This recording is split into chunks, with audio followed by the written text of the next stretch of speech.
देख रहे हैं जी न्यूज और आपके साथ मैं हूं अदिति त्यागी। 8 बजने वाले हैं, यानी जी न्यूज पर ये वक्त होता है बड़े मुद्दों पर बड़ी बहस का। और आज का हमारा बहस का मुद्दा है हिंदू वोटों के लिए हिंदू अवतार क्या। गुजरात में 1 दिसंबर को पहले चरण की फर्स्ट फेज की पोलिंग होनी है। इसके लिए प्रचार आज थम गया। बीजेपी ने सारे स्टार कैंपेनर्स उतारे। वहीं राहुल गांधी आज उज्जैन के महाकाल लोक में थे, अहमदाबाद से पूरे 394 किलोमीटर दूर। लेकिन ये तकनीक का जमाना है। जरूरी नहीं कि आपको जिन्हें एड्रेस करना हो या जिनसे बात करनी हो उन्हीं के बीच खड़े होकर आप भाषण दें। टीवी के माध्यम से, सोशल मीडिया के माध्यम से अब ये सब कुछ बहुत आसान हो चुका है। गुजरात चुनाव में चाहे बीजेपी हो या आम आदमी पार्टी हो, दोनों ने ही हिंदुत्व की खूब याद दिलाई है। वही राहुल गांधी ने ये काम किया उज्जैन से। उनके हिंदुत्व की फिलॉसफी भी सबसे जुदा है। राहुल गांधी ने पहले तो महाकाल की पूजा की। प्रधानमंत्री मोदी के सजे सवारे महाकाल लोक को भी उन्होंने देखा। इसके बाद हिंदुत्व पर, तपस्या पर अपना दर्शन भी दिया। राहुल गांधी ने मजदूरों और किसानों को भगवान राम, भगवान कृष्ण और शिव जैसा तपस्वी बताया। लगे हाथ ये भी जोड़ा कि मोदी की सरकार इन तपस्वियों का यानी भगवान का अपमान कर रही है। उन्होंने कहा कि 5 लोग मोदी जी की तपस्या करते हैं और मोदी जी सारा देश, सारा धन उन्हें दे देते हैं। राहुल किन 5 लोगों की बात कर रहे थे ये तो आप समझ गए होंगे। वो अक्सर ये कहते आए हैं। राहुल आजकल अक्सर हिंदुत्व पर अपना दर्शन देते हैं। पूरी यात्रा में वो दाढ़ी के साथ चंदन का टीका लगाकर राम नाम का गमछा डाले दिखे हैं। मंदिरों में भी जा रहे हैं। बीजेपी आरोप लगा रही है कि ये सब चुनाव के वक्त ही क्यों होता है। बीजेपी तंज कसती है, पूछती है कि आप तो उसी कांग्रेस से हो ना जिसने भगवान राम को काल्पनिक बताया था। ये भी पूछ रही है कि शिव भक्त हो तो फिर महामृत्युंजय मंत्र भी आता ही होगा, तो सुना दे। बीजेपी इसे अपनी जीत बताती है कि उसके विरोधियों को मंदिर मंदिर घूमना पड़ रहा है, हिंदुत्व की रट लगानी पड़ रही है। और इसीलिए कसम संविधान की में बड़ी बहस हम लेकर आए हैं, क्योंकि गुजरात में वोटिंग से पहले हिंदुत्व पर जंग हो रही है। ये बहस जरूरी है क्योंकि बीजेपी और कांग्रेस में खुद को हिंदूवादी दिखाने की होड़ भी है। ये बहस इसलिए भी जरूरी है क्योंकि राहुल को बीजेपी चुनावी हिंदू बताती है। बहस जरूरी है क्योंकि बीजेपी चुनाव प्रचार में हिंदुत्व को लेकर कांग्रेस को घेर रही है। ये बहस जरूरी है क्योंकि गुजरात की चुनावी लड़ाई अहम मुद्दों की बजाय अब एक तरीके से ध्रुवीकरण पर सिमटती दिखाई देती है। कई खास मेहमान हमारे साथ हैं। केंद्रीय मंत्री गिरिराज सिंह भी हमारे साथ है, लेकिन उससे पहले जल्दी से टीजर रिपोर्ट।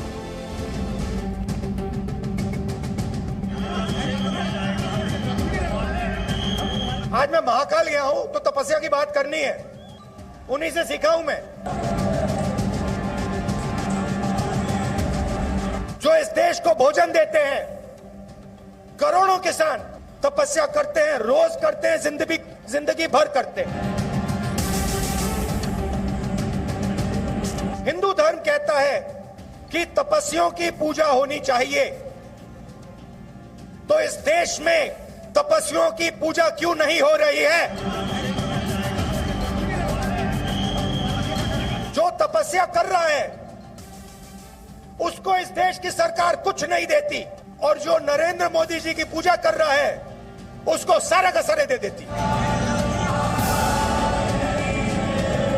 हिंदुस्तान के जो तपस्वी हैं उनको कुचलो और उनके जेब में जो पैसा है उसको छीनकर 5-6 लोगों को दे दो। बीजेपी को लोग भगवान के सामने हाथ जोड़ते हैं और फिर जो इस देश में तपस्या करता है उसको खत्म करते हैं, मतलब भगवान का अपमान करते हैं।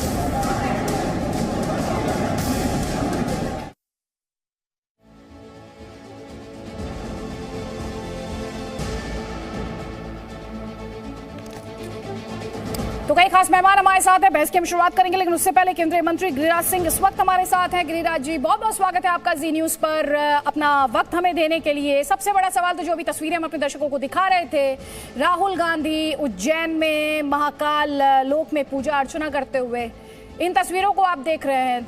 इन तस्वीरों को देखकर आप क्या कहना चाहेंगे?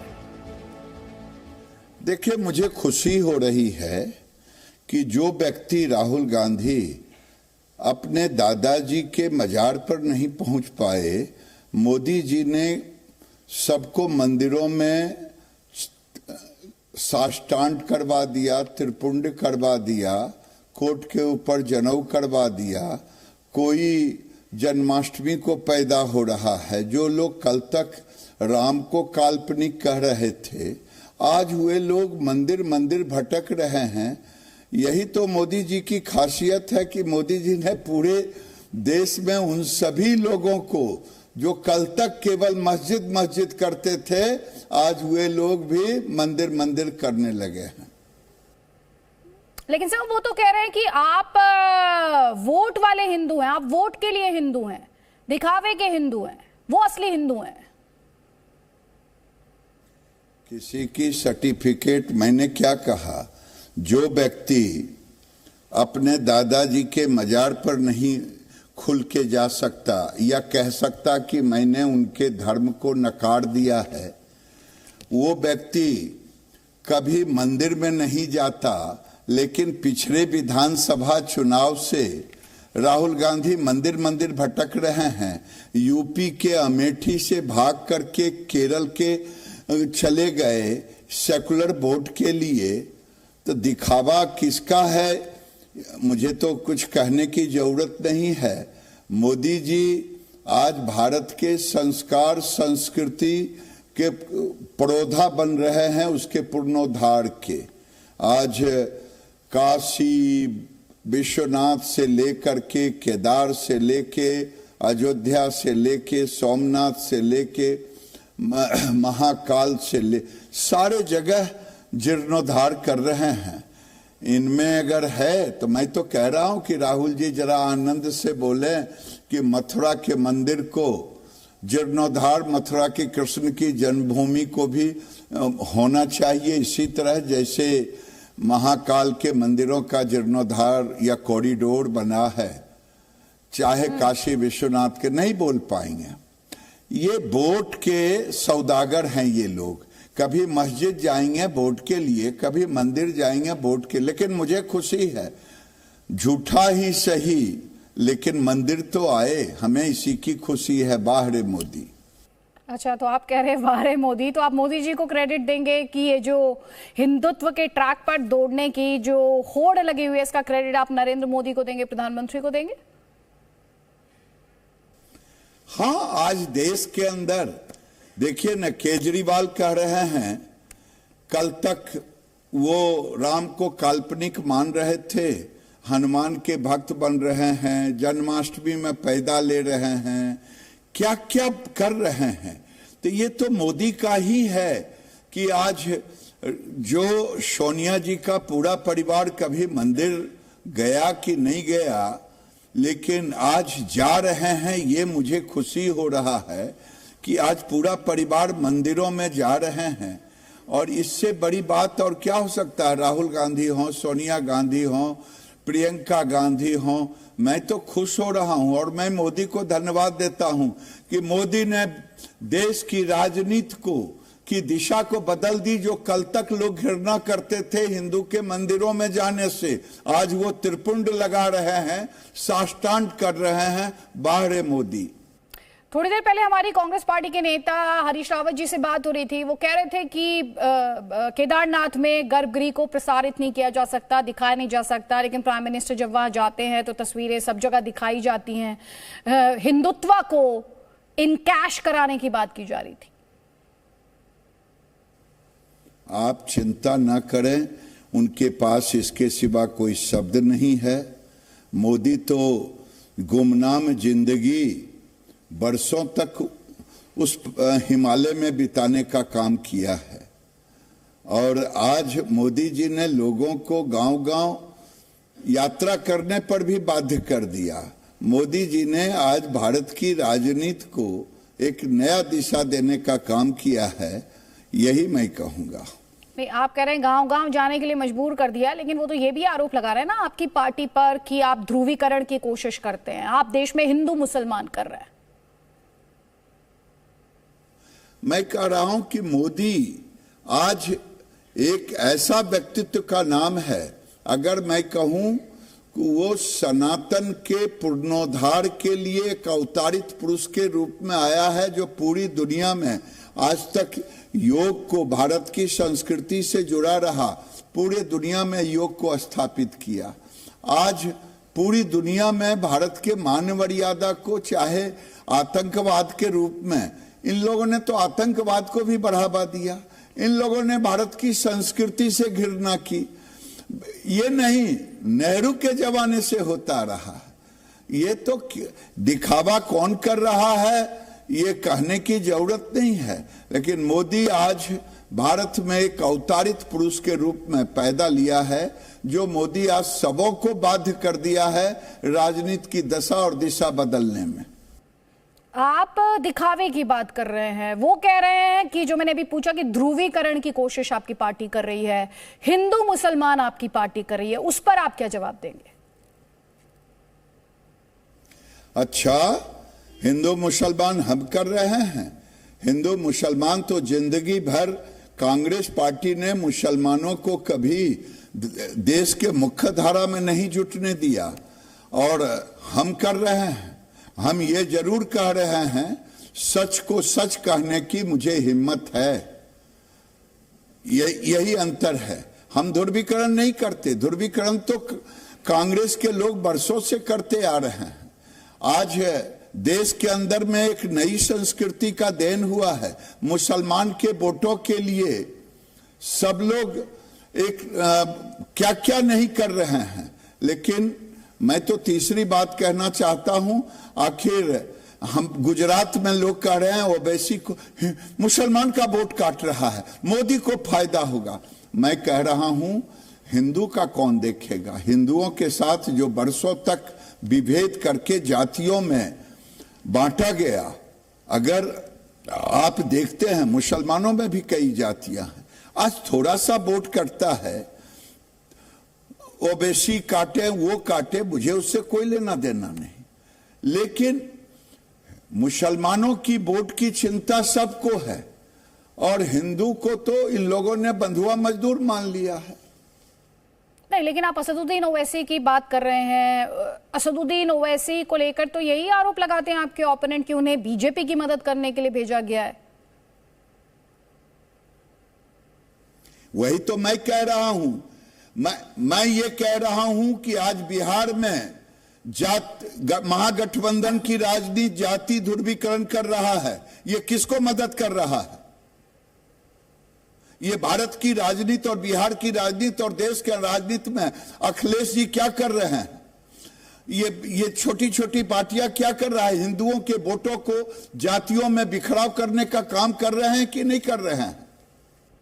लेकिन आपकी वही जो हिंदू मुस्लिम को लेकर सवाल है, असदुद्दीन ओवैसी ये कहते हैं कि आप मुसलमानों को टारगेट करते हैं।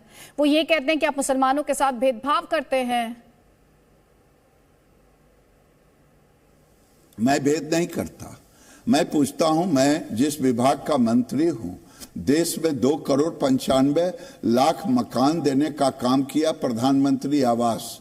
मुसलमानों को भेद नहीं किया। प्रधानमंत्री ने आयुष्मान भारत दिया, कभी नहीं कहा कि कौन सा हिंदू है कौन सा मुसलमान है। ओवैसी जरूर भेद करते, कहते कि अल्लाह ताला का है, हमें ये हिंदुस्तान से उन्हें भड़काने की कोशिश करते, मुसलमानों को पोलराइज करते, और वो आज जिन्ना का दूसरा रूप भारत में अपने आप को मानने लगे हैं। भारत को तोड़ने की एक साजिश कर रहे हैं ओवैसी। देश के अंदर में आजादी के पहले एक जिन्ना था, आजादी के बाद ये ओवैसी दूसरे जिन्ना के रूप में आज काम कर रहे हैं पूरे देश में। आज देखिए, इनके सारे भाषण को देख लीजिए, ये मुसलमान को भड़काने के सिवा और कुछ नहीं करते, नफरत करने के सिवा कुछ नहीं करते। अगर ये नफरत फैलाते हैं मुसलमानों के अंदर में हिंदुओं के प्रति, तो क्रिया की प्रतिक्रिया तो स्वाभाविक है, होते ही रहता है। ठीक है, तो एक तरफ आप असदुद्दीन ओवैसी को जिन्ना बता रहे हैं, वो मुसलमानों को भड़काने का काम करते हैं, ये आप कह रहे हैं। दूसरी तरफ हिंदू वोटों के लिए भी तो रेस लगी हुई है ना। हिंदू वोटों की, हिंदुत्व की जो पिच है, उस पर भी तो एक तरह से कहा जाए कंपटीशन जो है, मुकाबला जो है, वो लगातार टफ होता जा रहा है, चाहे कांग्रेस पार्टी, आम आदमी पार्टी, खुद आपकी पार्टी बीजेपी। मैं तो शुरू कहा, जो कांग्रेस पार्टी कट्टर हिंदू कहा। याद कीजिए मालेगांव की घटना के समय कांग्रेस ने क्या कहा, जो हिंदू को कट्टरवादी कहा, जो आज तक हिंदू कभी कट्टरवादी नहीं होता। लेकिन मोदी जी ने राजनीति की विषाद इस तरह से बिछाई है कि सबको वहां आना पड़ रहा है, केजरीवाल हो या कांग्रेस हो या जो भी दल हो, इंक्लूडिंग नीतीश कुमार हो या जो हो, सबको आज हिंदुत्व के आगे आना पड़ रहा है। ये देश की राजनीति में एक नई बदलाव लाया गया है और ये सब लोगों को आना पड़ा है इस फ्लैंक पर। सब लोग आज आकर के कोई कृष्ण का अवतार बन रहे हैं, कोई दत्तात्रेय गोत्र बना रहे हैं, कोई त्रिपुंड लगा रहे हैं। तो ये तो मुझे खुशी हो रही है। मैं किसी का धर्मांतरण हिंदू नहीं कराता, लोग आ रहे हैं तो मुझे खुशी हो रही है। तो अभी आपने जो कहा, आपने कहा कि मोदी जी ने बिसात इस तरह से बिछाई है, और जितना मैं समझ पाई हिंदुत्व की बिसात इस तरह से बिछाई है कि हर पॉलिटिकल पार्टी को वहां पर आकर उसी पिच पर आना पड़ रहा है। मोदी जी ने यही किया है कि आज भारत के संस्कार और संस्कृति, सनातन के वैभव को, आज ये जो हमारा सोमनाथ है, केदारनाथ है, काशी विश्वनाथ है, अयोध्या है, आज इसके वैभव, इसके उत्थान की चिंता होनी चाहिए थी कि नहीं आजादी के बाद। अगर यहां नहीं होता तो क्या पाकिस्तान और बांग्लादेश में होता?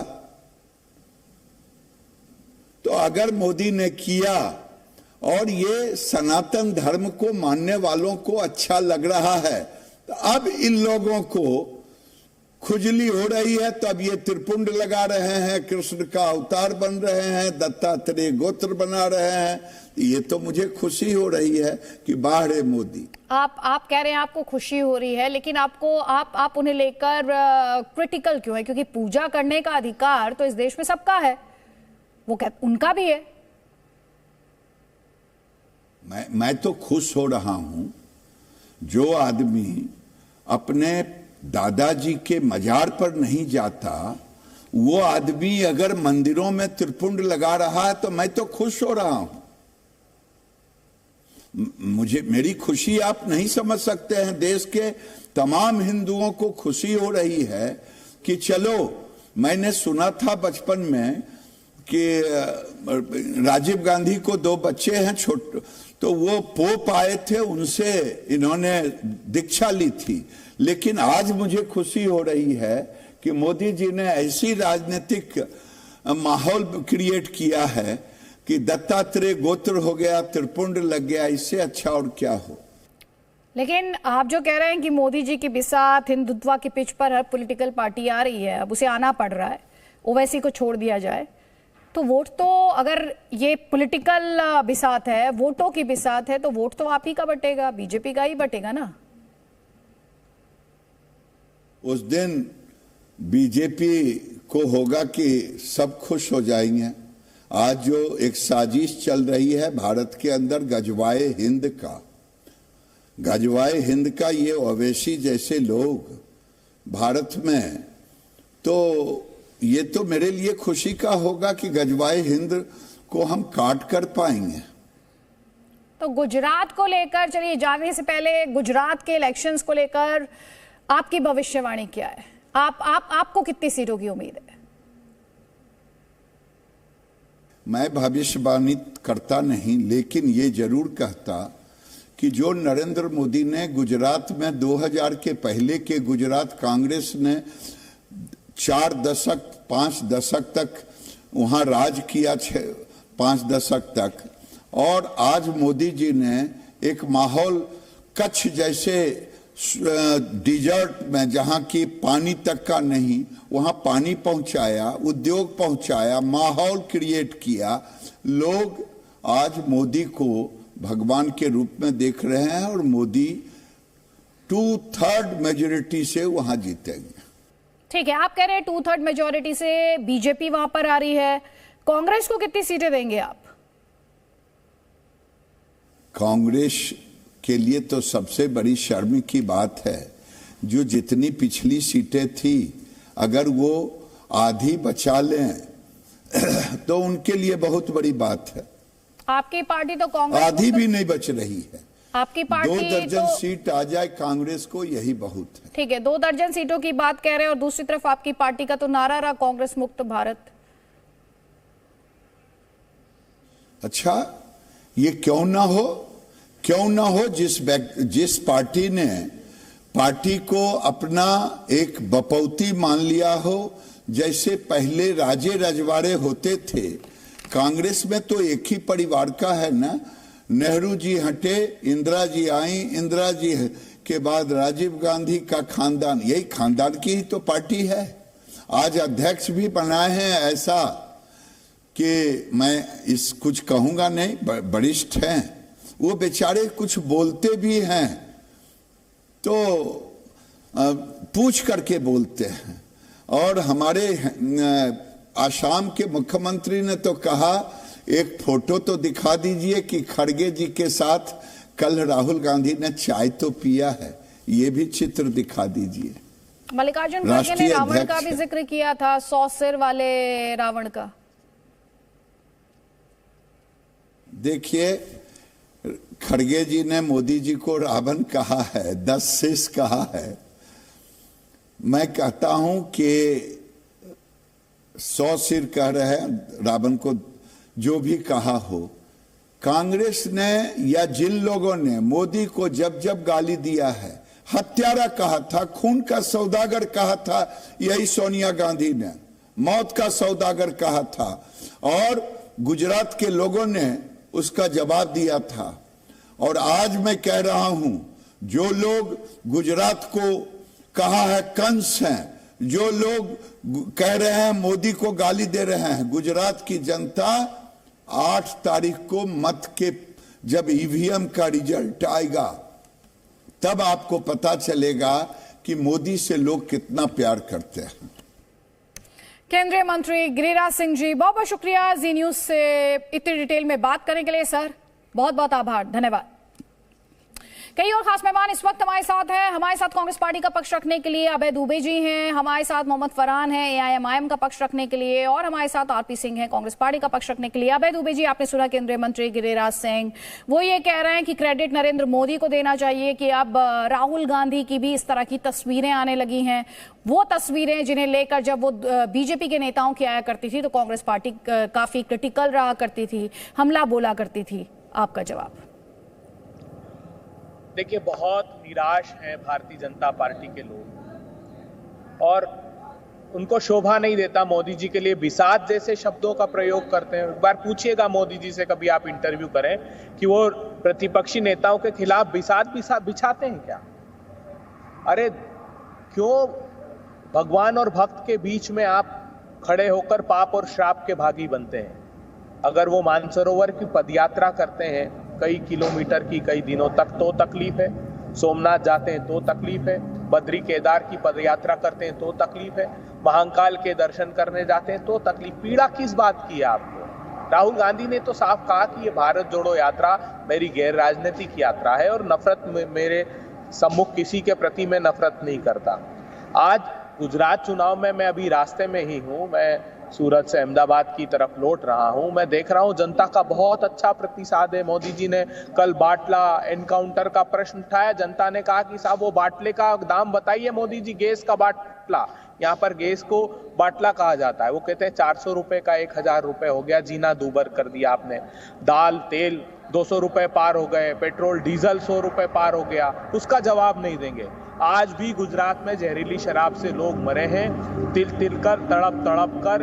रोजीट के सरपंच ने लिखा कि मोदी जी फरवरी के माह में कि यहाँ गुजरात में जप्पे छप्पे पर जहरीली शराब बिक रही है, हमें बचाइए। नहीं बचाया, मुकाल के गाल में समा गए। मोरबी के पुल पर आपको आश्चर्य लगेगा, जयसू भाई को सुखी रहने का आशीर्वाद दे दिया और जीवन भर जो कहते थे मैं भी चौकीदार हूं, उस पुल के चौकीदार को जेल में डाल दिया। वहां 4 वर्ष का बच्चा बगैर माँ बाप के जीवन जीने को जीवन भर मजबूर है। 8 माह का गर्भ धारण किए हुए महिला जल समाधि में चली गई। 150 लोग के लगभग वहां मर गए, मगर इनको अपराधियों को दंड देने की चिंता नहीं है।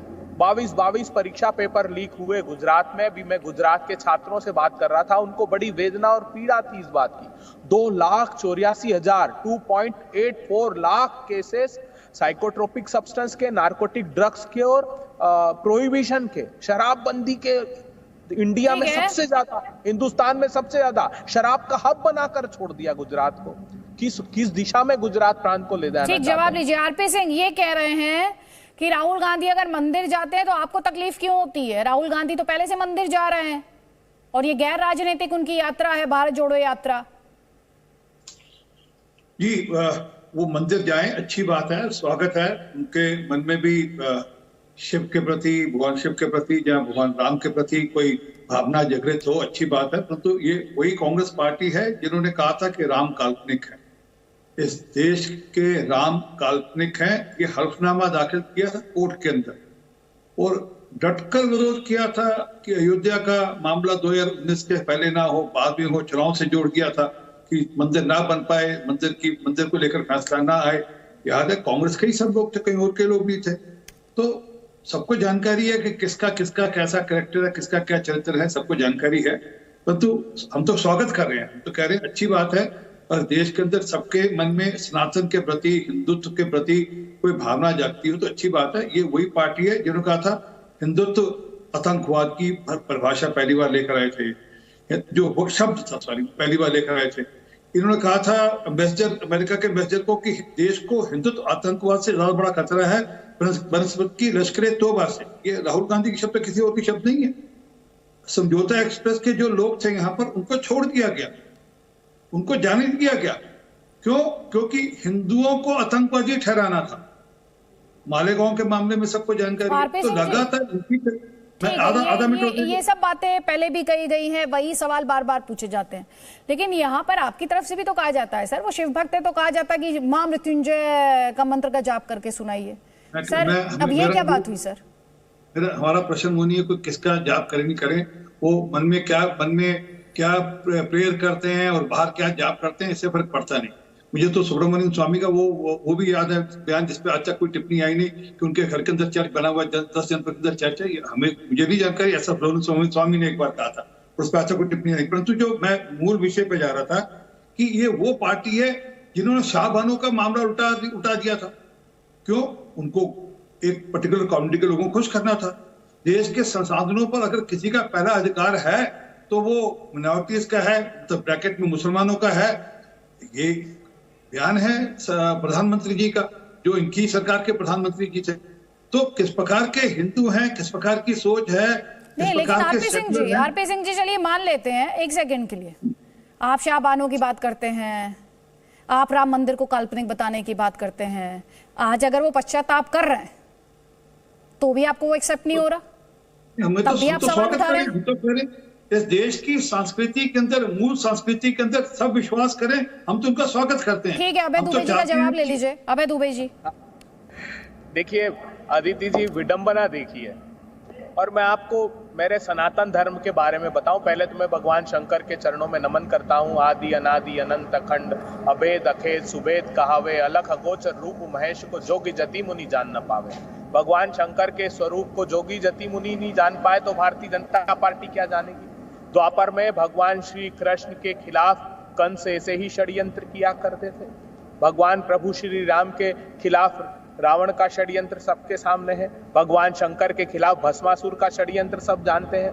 तो जब भगवानों को ही कष्ट पहुंचाने की सभ्यता हमने देखी है तो इनसे उम्मीद हम और क्या कर सकते हैं? ये तो उन्हीं लोगों के अनुयायी हैं।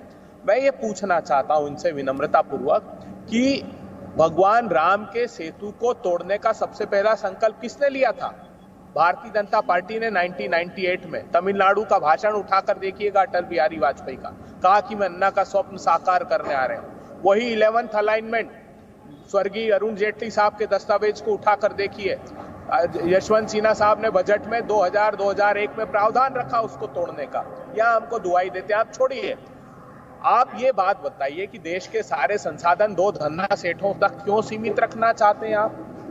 बेरोजगार युवा आपसे सवाल कर रहे हैं, 12 करोड़ लोगों के रोजगार छीन लिए, 84 करोड़ लोगों की आमदनी घट गई हिंदुस्तान में, और एक आदमी 1002 करोड़ रुपए कमा रहा है रोज। ये शर्म महसूस नहीं होती सरकार को? ये लगता नहीं सरकार को कि किस प्रकार गुजरात में 1 लाख ट्राइबल परिवार, क्यों हाई कोर्ट को कहना पड़ा गुजरात प्रांत में कि आपने 2006 से ऐसा लगता है कि ट्राइबल राइट एक्ट लागू ही नहीं किया गुजरात प्रांत में। आप गुजरात के किसानों की दुर्दशा पर ध्यान दीजिए। आपने कहा सरप्लस स्टेट है, वहां 31 मार्च को नोटिफिकेशन जारी हुआ, सप्ताह में 1 दिन औद्योगिक इकाइयां बंद की जाती गुजरात में क्योंकि 500 मेगावाट की डिफिशियंसी, और यहाँ ढिंडोरा पीट रहे हैं। इसीलिए तो ये सारे अनर्गल प्रलाप करने पड़ रहे हैं। अबे दुबे जी, फिर तो सवाल यही उठेगा ना, जब इतने सारे मुद्दे हैं, इतनी दुर्दशा है वहां पर, इतनी बदहाली है, तो राहुल गांधी वहां थोड़ा और वक्त बिता लेते, वहां की जनता के बीच और समय बिताते, उनकी समस्याएं भी समझते और उनका सोल्यूशन भी सुझाते और वोटर से इस बारे में बात भी करते। ये भी तो एक सवाल उठेगा ना। एक कमेंट में लेना चाहती हूँ फरहान साहब का, प्लीज। फरहान साहब, यहाँ आप देख रहे हैं, ये अब आपने सुना थोड़ी देर पहले गिरिराज सिंह केंद्रीय मंत्री, वो कह रहे थे कि असदुद्दीन ओवैसी तो जिन्ना है, वो तो पोलराइज करना चाहते हैं, वो मुसलमानों को भड़काने का काम करते हैं। देखिए आदित्य जी, जो जिन्ना की बात करते हैं, इनके जबान पर जिन्ना बिल्कुल रटे हुए हैं, क्योंकि भारतीय जनता पार्टी के डिप्टी पीएम रहे और भारतीय जनता पार्टी के फाउंडर मेंबर रहे, वही गए थे जिन्ना की मजार पर चादर चढ़ाने के लिए। ना ओवैसी साहब गए थे, ना उनका कोई परिवार का व्यक्ति गया था चादर चढ़ाने के लिए। मैं दूसरी बात कहना चाहता हूं कि जो कांग्रेस पार्टी है, कांग्रेस पार्टी भी तमाम बड़ी बड़ी बातें कर रही है। कांग्रेस पार्टी गुजरात में चुनाव लड़ने का नाटक कर रही है। कांग्रेस पार्टी के जो प्रत्याशी हैं, ऐसे 22 प्रत्याशी हैं मैडम। मैं आपको बताना चाहता हूं, जो गुजरात के अंदर कांग्रेस पार्टी का गमछा ओढ़ करके और प्रचार कर रहे हैं भारतीय जनता पार्टी का। ये सोचिए, बड़े बड़े शर्म की बात है। क्यों ना राहुल गांधी, क्यों ना प्रियंका गांधी, क्यों ना मल्लिकार्जुन खड़गे, क्यों ना सोनिया गांधी बिहार में गुजरात से दूरी बनाए। इसीलिए गुजरात से दूरी बना रखी है इन लोगों ने, क्योंकि यहां का सिस्टम जान रहे हैं। और क्या वजह है, ये कांग्रेस के प्रवक्ता बता सकते हैं कि ये ऐसा काम कर रहे हैं। मुझे पता है कि कांग्रेस पार्टी में भारतीय जनता पार्टी को हराने की हैसियत नहीं है, इसी वजह से इन लोगों ने ये दूरी बना रखी है। अभी कांग्रेस पार्टी के प्रवक्ता मुझसे कहेंगे तमाम बातें, मैं इसलिए और एक बात कह देता हूं कि वो भी मत भूलिएगा कि आपके 15 से 20 विधायक जीतने के बाद भारतीय जनता पार्टी में धीरे धीरे करके शामिल हो गए थे। इस बात को भी आप जानते रहिए। दूसरी बात मैं कहना चाहता हूं भारतीय जनता पार्टी के प्रवक्ता से कि यहां का जो आदिवासी है, यहां का जो दलित है, यहां का जो मुसलमान है, क्या सरकार उन्हें अपना नहीं मानती है? और अगर मानती है तो उन्हें मूलभूत सुविधाओं से क्यों वंचित कर रखा है? अगर वंचित कर रखा है तो इसके पीछे का क्या कारण है? आप अगर दलित, आदिवासी और माइनॉरिटी से अपने आप को दूरी बना रखा है। चलिए सुनिए ध्यान से, आपने कहा कांग्रेस जानबूझकर दूरी बना रही गुजरात से। मैं आपसे ये सवाल पूछूंगी जब लौटूंगी, तो आप 14 सीट पर प्रत्याशी उतारे, एक जगह प्रत्याशी ने विड्रॉ कर लिया, 13 सीटों पर अब आपके प्रत्याशी हैं, तो 13 सीटों पर चुनाव लड़के आप बीजेपी को हराएंगे 182 सीटों पर। ये सवाल उठेगा ना आपसे। रुकिए जरा, पहले अभय दुबे आपको जवाब देना चाह रहे थे, उनका जवाब लीजिए पहले। अभय दुबे। अदिति जी, विडंबना देखिए आपने इन प्रवक्ता महोदय को सुना? 10% इन्होंने भारतीय जनता पार्टी के संदर्भ में बात की और 90% कांग्रेस को टारगेट किया। ऐसा क्यों है? ये स्ट्रेटेजिक प्लान है भारतीय जनता पार्टी का। आप देखिए, हैदराबाद की पार्टी जो है, तेलंगाना की पार्टी है ओवैसी साहब की, ओल्ड हैदराबाद की 8 विधानसभा सीटें सिर्फ लड़ती है। लेकिन जहां भाजपा महाराष्ट्र में, गुजरात में, बिहार में जितनी सीटें चिन्हित करके देती है, वहां जाते हैं और हर जगह कांग्रेस को टारगेट करते हैं। क्यों ऐसा? इनसे पूछिए। क्योंकि नियोजित रूप से ये चाहते हैं, एक तो चुनाव को पोलराइज करें, उसमें इनका बहुत बड़ा योगदान होता है। दूसरा, पोलराइज करके वोटों का बंटवारा कर दिया जाए। ठीक है अभय दुबे जी, क्योंकि थोड़ी दिन पहले मैंने असदुद्दीन ओवैसी का इंटरव्यू किया था और ये आरोप जो है आपका ही मैंने उनसे पूछा था, तो उन्होंने 3 सवाल पूछे थे। उन्होंने कहा था, क्या हम अमेठी में थे जहां राहुल गांधी हार गए थे? उन्होंने पूछा था, बीते 27 साल से क्या हम वोट काट रहे हैं कांग्रेस के?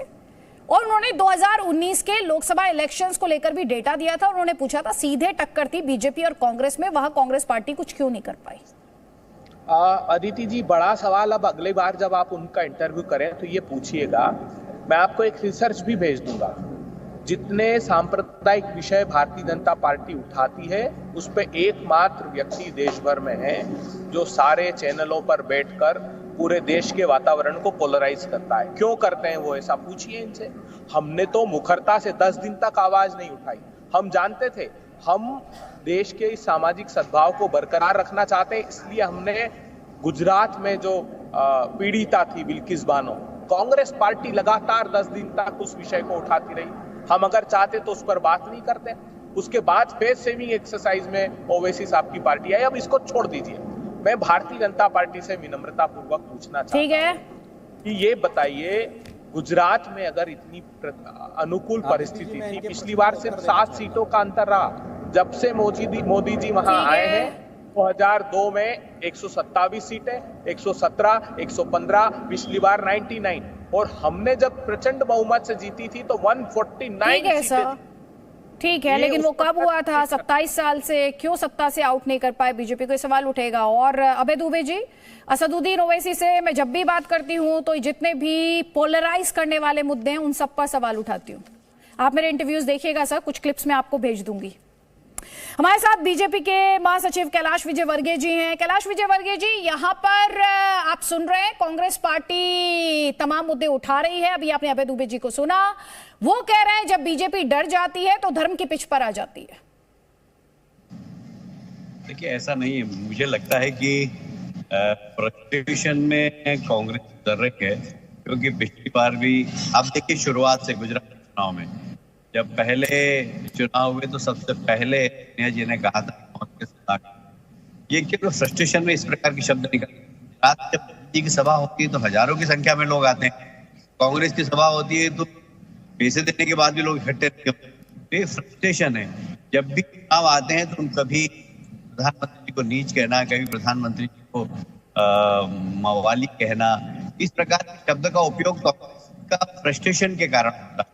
और मैं समझता हूं कि कांग्रेस को धैर्य रखना चाहिए। इतने साल की पार्टी है और कभी इस प्रकार की शब्दों की दरिद्रता नहीं। और दुर्भाग्य है कांग्रेस के बड़े नेता आज इस प्रकार से कांग्रेस के अध्यक्ष ने प्रधानमंत्री के लिए कहा है, वो तो बहुत ही शर्मनाक है और इसकी जितनी निंदा की जाए कम है। कैलाश विजयवर्गीय जी, आपसे 50 किलोमीटर दूर होंगे राहुल गांधी, उज्जैन में है, महाकाल के उन्होंने दर्शन किए हैं और आपकी पार्टी उन्हें चुनावी हिंदू बता रही। नहीं, देखिए ऐसा है कि जो भी व्यक्ति करे वो ओरिजिनल करे तो ज्यादा अच्छा रहता है। फिर उसको क्या है कि जनेऊ डाल के बताना पड़ता है कि असली। अब आप जा रहे हैं, टीका लगा हुआ है, दूसरी जगह जाना है, आपको तो खुद से टीका मिटा दिया और वहां जा रहे थे, ऐसे नाटक करने की जरूरत नहीं है। हम ऐसा कहते हैं कि सबकी अपनी एक आस्था है, उस आस्था के अनुरूप काम करें और नोटंकी करने की जरूरत नहीं। राजनीति में क्या वोट बैंक है तो इसके साथ इसके जैसे हो जाए। आपका जो धर्म है, आप जिसको मानते हैं वहीं सीमित रहें। कोई जरूरत नहीं कि वोट बैंक के लिए हम गोल टोपी लगाएं। तो राहुल जी का जो अलग अलग वेस्ट में हम देखते हैं, अलग अलग तरीके से, तो इसलिए इस प्रकार की टिप्पणी होती है। मोदी जी भारत को इस प्रकार की टिप्पणी नहीं करता। वो तो देश के प्रधानमंत्री होते हुए बिल्कुल गंगा जी में जाते हैं, जल लेते हैं और सीधे जाके बाबा विश्वनाथ को चढ़ाते हैं। वो तो कभी दोहरा चरित्र करते नहीं है। यदि आप कंपेयर करेंगे मोदी जी से किसी भी नेता का तो आपको समझ में आ जाएगा कि जो अंदर से वही बाहर है। बाहर कुछ और दिखाए, अंदर कुछ और हो। दुर्भाग्य से राहुल जी पदयात्रा कर रहे हैं, मेरी सहानुभूति उनके साथ, और वो महाकाल के दर्शन करने भी गए और बड़ी अच्छे तरीके से। आज मेरे साथी ने कहा कि देखिए बिल्कुल मोदी जी की नकल कर रहे हैं। अच्छा है, अच्छे काम की नकल भी करना चाहिए, मैं तो ये कहता हूँ, पर दोहरा चरित्र नहीं हो। दुर्भाग्य से राहुल जी का अभी तक दोहरा चरित्र। अभय दुबे जी हमारे साथ, मैं चाहूंगी कैलाश विजयवर्गीय जी, जो अभी आपने बातें कही हैं, दोहरा चरित्र, अभय दुबे जी आपने सुना, नौटंकी, नाटक, आपका जवाब।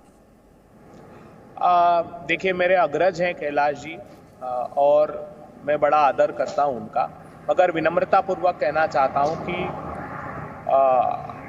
राहुल गांधी जी एक सत्यनिष्ठ भक्त भगवान शंकर के हैं। मेरा कई बार इन संदर्भों में संवाद उनसे हुआ है और विश्वास मानिए वो हर व्यक्ति से सीखना चाहते हैं और धर्म के प्रति उनकी जो आस्था है वो राजनीति से प्रेरित बिल्कुल भी नहीं है। वो दिखावे का आडंबर भी नहीं करना चाहते हैं। वो हमेशा कहते हैं कि वो कार्यकर्ताओं का आग्रह होता है कि आप कैमरे को अनुमति दीजिए, नहीं तो वो कहते हैं कि ये मेरी आस्था है, मेरी निजी आस्था का विषय है, मैं इसको राजनीति से बिल्कुल अलग रखना चाहता हूँ। विश्वास मानिए जिस प्रकार की प्रतिक्रियाएं भारतीय जनता पार्टी के नेताओं की आती है राहुल गांधी जी के संदर्भ में, उनके धार्मिक आचरण के संदर्भ में, वो हमारी सनातन संस्कृति का हिस्सा तो बिल्कुल भी नहीं है। और धार्यति इति धर्म, जो धारण किया जाए, जो सत्य निष्ठा से धारण किया जाए वो धर्म है। और राहुल गांधी जी ने सनातन धर्म को आत्मसात किया और प्रतिदिन सीखते हैं वो, और उससे शिक्षा लेकर उनके जो सामाजिक जीवन है उसमें उसको आत्मसात करते हैं। मुझे नहीं लगता कि भारतीय जनता पार्टी को उससे तकलीफ होनी चाहिए। और जिस प्रकार भारतीय जनता पार्टी के नेता प्रधानमंत्री जी को संबोधित करते हुए कहते हैं कि वो बिसात बिछा रहे हैं राहुल गांधी के खिलाफ, और देखिए मैं नहीं मानता। मोदी जी भी व्यक्तिगत विषयों में जब भी उनसे संवाद हो तो वो मुझे नहीं लगता जिस प्रकार भाजपा नेता जवाब लीजिए कैलाश विजयवर्गीय जी, इन्हें जवाब दीजिए। नहीं, अभय जी मेरे छोटे भाई हैं, मैं बड़ा प्यार करता हूं उनको और बहुत अच्छा बोलते भी हैं। बहुत दिनों बाद हम साथ में टीवी में आमने सामने आए हैं। मैं अभय जी को देख के ही आता नहीं हूँ कभी, उनका इतना सम्मान करता हूँ, पर फिर भी अच्छा है वो सीख रहे हैं। एक तो बात तो बता दीजिए अभय जी, कब तक सीखते रहेंगे? 50 से ऊपर हो गई उनकी उम्र, और सही समय पे सही काम करो तो जीवन में सफल हो जाता है। इस उम्र में वो पदयात्रा कर रहे हैं, शायद राजनीति में आए थे उस वक्त पदयात्रा करते तो देश को अच्छे से समझ लेते, और आज उनको ये दिन नहीं देखना पड़ते। पर सही समय पर सही काम उन्होंने नहीं किया, इसीलिए इस उम्र तक अभी कुआं नहीं रह गए वो। तो वास्तव में व्यक्ति को कहीं पर भी हो, राजनीति में हो, किसी भी क्षेत्र में हो, समय का सही समय पर सही काम करना चाहिए। राहुल जी बहुत अच्छा काम कर रहे हैं, पर सही समय पे किया होता तो शायद उसके परिणाम और आते हैं। मैं क्षमा करना, मैं अभी आपसे विदा लेना चाहूंगा क्योंकि मैं ट्रैवल करते ठीक है। Thank you so much. Abhay ji आप जवाब देना चाहे तो। देखिए, मैं कैलाश जी को धन्यवाद देता हूं। राहुल जी के प्रति जैसी सद्भावना उन्होंने व्यक्त की, और अटल जी को सुनता रहा हूं मैं। पहले अटल जी कहते थे कि जीवन के अंतिम क्षण तक मैं सीखना चाहता हूं और सीखता रहूंगा। तो जो राजनीति के पुरोधा है, चाहे आप पंडित नेहरू को लीजिए, चाहे महात्मा गांधी को लीजिए, सभी इन संदर्भों में कहते थे। तो मुझे लगता है कि हर पल सीखने का होता है, और जो भारतीय जनता पार्टी के लोग भी चाहते हैं कि हमारा मार्ग प्रशस्त करें इस भारत जोड़ो यात्रा में। राहुल जी ने तो साफ कहा है, और उन्होंने कहा है कि मेरे मन में न राष्ट्रीय स्वयंसेवक संघ न भारतीय जनता पार्टी किसी के खिलाफ नफरत बची ही नहीं है। जो सनातन धर्म के सत्यनिष्ठ मार्ग पर चलता है उसमें ये भाव रह नहीं जाता। मैं भाजपा से आग्रह करता हूं इस चुनाव में, गुजरात के चुनाव में मुद्दों पर बात करें। ठीक है आरपी सिंह जी, एक छोटा सा जवाब आपका, 20 सेकंड से सर। मैं माफी चाहता हूँ, बड़ा हास्यपद लगता है जब अभय दुबे जी कहते हैं, राहुल गांधी कहते हैं कि मेरे मन में आरएसएस के प्रति कोई दुर्भावना नहीं है। जितने वीडियोस आ रहे हैं, वीडियोस में अलग अलग प्रकार से वो बार बार अपनी बात कहते हैं किस प्रकार की दुर्भावना उनके मन में आरएसएस के प्रति है। खैर उनका मन है जैसे रहे, परंतु मैं एक बात फिर वापस जाऊँ, देश समझता है, देश ये भी जानता है कि ओरिजिनल कौन है और पुअर कार्बन कॉपी कौन है। इसलिए वो जितना मर्जी कोशिश करें, ओरिजिनल और कॉपी के फर्क को देश जानता है। आरपी सिंह ये कह रहे हैं। जल्दी से एक कमेंट फरहान साहब आपका, 20 सेकंड है। देखिए आदित्य जी, मैं एक बात कहना चाहूंगा। आज जिस तरीके से गुजरात चुनाव से कांग्रेस पार्टी ने दूरी बना रखी है, उनके तमाम आला कमान ने दूरी बना रखी है, तो क्या इसको असदुद्दीन ओवैसी साहब ने मना कर रखा है? दूसरी बात कहना चाहूंगा, जब 71 विधायक गुजरात में थे कांग्रेस के और 71 में से 20 विधायक टूट करके चले गए भारतीय जनता पार्टी में, तो क्या उनको असदुद्दीन ओवैसी साहब ने भेजा था भारतीय जनता पार्टी में? इसके साथ ही आज की डेट में ना दलित, ना आदिवासी और ना माइनॉरिटी का कोई मुद्दा उठा रहा है कांग्रेस का व्यक्ति, तो क्या उसको मना कर रखा है असदुद्दीन ओवैसी साहब ने? क्या एससीए, एनआरसी और हिजाब, 3 तलाक से लेकर तमाम ऐसे मुद्दे हुए, बिल्किस बानो के मुद्दे हुए, क्या उनको मना कर रखा है कांग्रेस पार्टी वालों को कि असदुद्दीन साहब ने कि आप ऐसा है कि मत उठाइएगा? मेरे पास समय का अभाव है। बिल्किस बानो को लेकर अभय दुबे जी अपनी राय पहले ही रख चुके हैं। उन्होंने कहा कांग्रेस पार्टी ने लगातार इस मुद्दे को उठाया। मेरे पास समय का अभाव है। आप सभी मेहमानों का बहुत बहुत शुक्रिया। लेकिन हिंदुत्व है क्या? सियासी गलियारों में शब्द को लेकर लंबे समय से बहस चल रही है। मौसम चुनावी है, इसलिए हर सियासी दल हिंदुत्व के जरिए अपने विरोधी पर निशाना साध रहा है। लेकिन असल में एक हिंदू क्या है और हिंदुत्व की परिभाषा क्या है, इसे सरल भाषा में समझना है तो जरा पूर्व प्रधानमंत्री अटल बिहारी वाजपेयी की वो कविता सुनिए, जिसमें वो एक हिंदू के तौर पर अपना परिचय बता रहे हैं। शंकर का वह क्रोधा न कर सकता, जगती क्षार क्षार डमरू की वह प्रणय ध्वनि हूँ, जिसमें नचता भीषण संहार रणचंडी की अतृप्त प्यास। मैं दुर्गा का उन्मत्त हास, मैं यम की प्रलयंकर पुकार, जलते मरघट का धुआंधार, फिर अंतरतम की ज्वाला से जगती में आग लगा दूं मैं। यदि धधक उठे जलथल अंबर, जड़ चेतन तो कैसा विस्मय। हिंदू तन मन हिंदू जीवन, रग रग हिंदू मेरा। मैं आदि पुरुष निर्भयता का वरदान लिए आया भू पर, पै पीकर सब मरते आए। मैं अमर हुआ लो विष पीकर, अधरों की प्यास बुझाई है। मैंने पीकर वह आग प्रखर, हो जाती दुनिया भस्मसात, जिसको पल भर में ही छूकर। वैसे व्याकुल फिर दुनिया ने प्रारंभ किया मेरा पूजन। मैं नर नारायण नीलकंठ बन गया, न इसमें कुछ संशय। हिंदू तन मन हिंदू जीवन, रग रग हिंदू। मैं अखिल विश्व का गुरु महान, देता विद्या का अमरदान। मैंने दिखलाया मुक्ति मार्ग, मैंने सिखलाया ब्रह्म ज्ञान। मेरे वेदों का ज्ञान अमर, मेरे वेदों की ज्योति प्रखर। मानव के मन का अंधकार क्या कभी सामने सठका शहर। मेरा स्वर नभ में गहर गहर, सागर के जल में चहर चहर। इस कोने से उस कोने तक कर सकता जगती सौरभमय। हिंदू तन मन हिंदू जीवन, रग रग हिंदू मेरा परिचय। तो आपने सुना, हिंदू एक धर्म नहीं बल्कि एक जीवन शैली है। लेकिन जब ये सनातन धर्म एक पॉलिटिकल टूल की तरह इस्तेमाल किया जाने लगे, जब इसके सहारे चुनाव में जीत और हार तलाशी जाने लगे, तो सोचने की जरूरत है। धर्म कोई भी हो, मानवता हमें हर धर्म का सम्मान सिखाती है। सोचिएगा जरूर कि धर्म को चुनावी मोहरा बनाने वालों की सच्चाई सामने लाना कितना जरूरी है। कसम संविधान की में फिलहाल इतना ही। अगली मुलाकात कल रात 8 बजे, आपको याद दिलाते हुए देश ना धर्म से चलता है ना सियासत से, देश चलता है संविधान की रोशनी से। और इसी बीच जो बड़ी खबर है वो आप तक पहुंचा देते हैं। एम्स सर्वर हैकिंग पर हाई लेवल बैठक हो रही है। गृह मंत्रालय में ये हाई लेवल बैठक चल रही है। बैठक में आईबी के सीनियर ऑफिसर्स मौजूद हैं। एनआईए और दिल्ली पुलिस के अधिकारी भी इस मीटिंग में मौजूद हैं। एम्स एडमिनिस्ट्रेशन के वरिष्ठ अधिकारी भी इस बैठक का हिस्सा हैं। पिछले 7 दिन से एम्स का सर्वर हैक है।